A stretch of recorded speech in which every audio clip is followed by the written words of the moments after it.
and this is possible only because of the ceaseless supply of energy from the sun.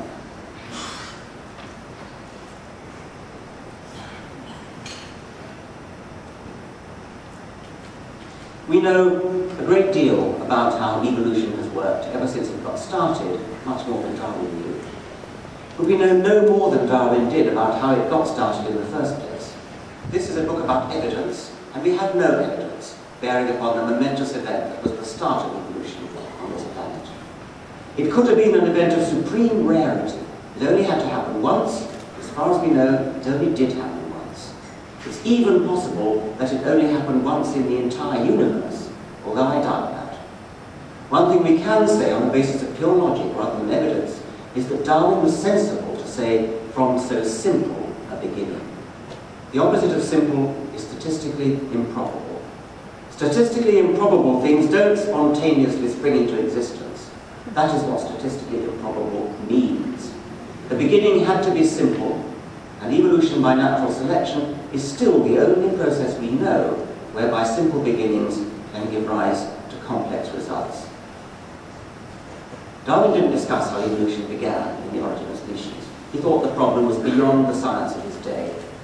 In the letter to Hooker that I quoted earlier, Darwin went on to say, "It is mere rubbish thinking at present of the origin of life. One might as well think of the origin of matter."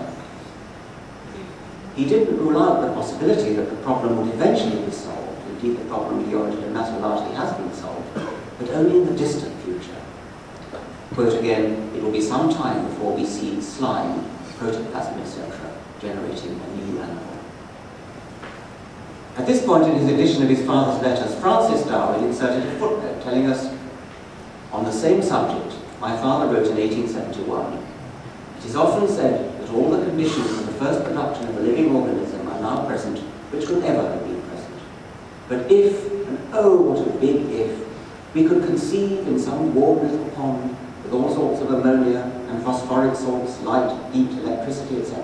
present, that a protein compound was chemically formed ready to undergo still more complex changes, at the present day such matter would be instantly devoured or absorbed, which would not have been the case before living creatures were formed." Charles Darwin was here doing two rather distinct things. On the one hand, he was presenting his only speculation on how life might have originated, the famous warm little pond passage. On the other hand, he was disabusing present-day science of the hope of ever seeing the event replicated before our eyes. Even if the conditions for the first production of a living organism are still present, any such new production would be instantly devoured or absorbed, presumably by bacteria, we would today have good reason to add. Darwin wrote that 7 years after Louis Pasteur had said in a lecture at the Sorbonne, "Never will the doctrine of spontaneous generation recover from the mortal blow struck by this simple experiment." The simple experiment was the one in which Pasteur showed, contrary to popular expectation at the time, that broth sealed off from access by microorganisms would not spoil. Demonstrations such as Pasteur's are sometimes cited by creationists as evidence in their favor. The false syllogism runs as follows: spontaneous generation is never nowadays observed, therefore the origin of life is impossible. Darwin's 1871 remark was precisely designed as a riposte to that kind of illogicality. Evidently, the spontaneous generation of life is a very rare event, but it must have happened once. This is true whether you think the original spontaneous generation was a natural or a supernatural event. The question of just how rare an event the origin of life was is an interesting one. I think I better omit.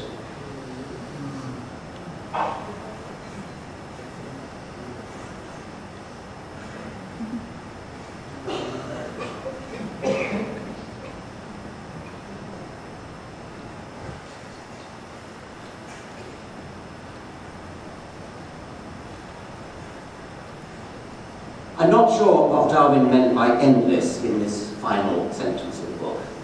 It could have been just a superlative deployed to soup up most beautiful and most wonderful. I expect that was part of it. But I like to think that Darwin meant something more particular by endless. As we look back on the history of life, We see a picture of never-ending, ever-rejuvenating novelty. Individuals die, and species, families, orders, and even classes go extinct. But the evolutionary process itself seems to pick itself up and resume its recurrent flowering with undiminished freshness, with unabated youthfulness, as epoch gives way to epoch. The fact of our own existence is almost too surprising to bear.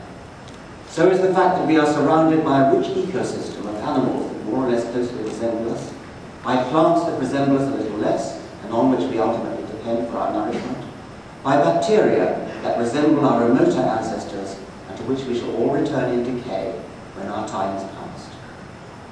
Darwin was way ahead of his time in understanding the magnitude of the problem of our existence, as well as in tumbling to its solution. He was ahead of his time, too, in appreciating the mutual dependencies of animals and plants and all other creatures in relationships whose intricacy staggers the imagination. How is it that we find ourselves not merely existing, but surrounded by such complexity, such elegance, such endless forms, most beautiful and most wonderful? The answer is this. It could not have been otherwise, given that we are capable of noticing our existence at all, and of asking questions about it. It is no accident, as cosmologists point out to us, that we see stars in our sky. There may be universes without stars in them, universes whose physical laws and constants leave the primordial hydrogen evenly spread and not concentrated into stars. But nobody is observing those universes, because entities capable of observing anything cannot evolve without stars. Not only does life need at least one star to provide energy, stars are also the furnaces in which the majority of the chemical elements are forged. You can't have life without a rich chemistry. We could go through all the laws of physics one by one and say the same thing of all of them. It is no accident that we see ... The same is true of biology. It is no accident that we see green almost wherever we look. It is no accident that we find ourselves perched on one tiny twig in the midst of a blossoming and flourishing tree of life. No accident that we are surrounded by millions of other species, eating, growing, rotting, swimming, walking, flying, burrowing, stalking, chasing, fleeing, outpacing, outwitting. Without green plants to outnumber us at least 10 to 1, there would be no energy to power us. Without the ever-escalating arms races between predators and prey, parasites and hosts, without Darwin's war of nature, without his famine and death, there would be no nervous systems capable of seeing anything at all, of appreciating and understanding it. We are surrounded by endless forms, most beautiful and most wonderful, and it is no accident, but the direct consequence of evolution by non-random natural selection, the only game in town, the greatest show on earth. Thank you very much.